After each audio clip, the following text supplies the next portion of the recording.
Vi skal blive endnu bedre til iværksætteri. Vores skoler er meget bedre end mange tror, og vi vil erstatte tests og kontroller med tillid og en virkelighedsnær undervisning. Vi vil slippe skolerne fri. Man forstår først, hvor gode de danske skoler er, når man har et strategisk overblik. Skolen er som et træ, og næringen i træet stammer fra rødderne, som er kreativitet og lysten til at lære noget. Jo sjovere det er at gå i skole, jo mere saft og kraft er der i træet, og jo mere får man ud af det.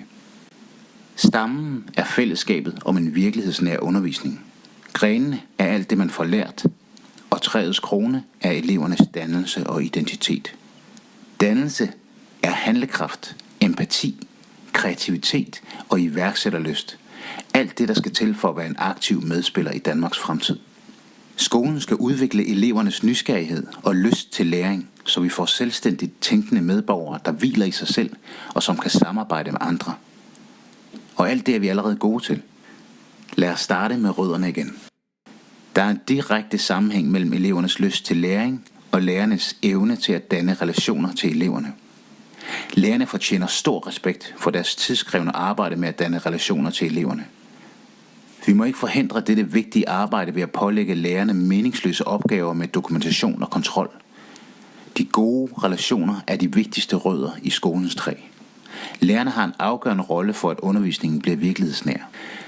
Eleverne lærer nemlig mest, når de arbejder sammen om at skabe noget brugbart, meningsfuldt og virkelighedsnært. Derfor vil vi gerne have eksterne netværk og innovationsprojekter ind i skolens arbejde. Og vi vil fra Alternativet styrke lærernes kvalifikationer omkring ledelse, konflikthåndtering og gruppesammensætning. Læring handler ikke bare om færdigheder i dansk og matematik. Det er også færdigheder i kommunikation, konfliktforståelse og forandringskompetencer. Alt det, man har brug for, når man er aktiv i et dynamisk samfund med mange forandringer og muligheder. Dannelsen er handlekraft, empati og kreativitet. Og ved at slippe uddannelsen fri af de snærende kontroller, får vi unge medborgere med integritet, autonomi og iværksætterlyst. Vi skal udvikle vores skoler, så vi bliver endnu bedre til iværksætteri. Og det gør vi ved livslang nysgerrighed, som bliver udviklet gennem de innovationsprojekter, som skal være en fast del af den virkelighedsnære undervisning. Så læringen også bliver de forandringskompetencer, der er så vigtige for, at vi kan styrke de unges iværksætterlyst.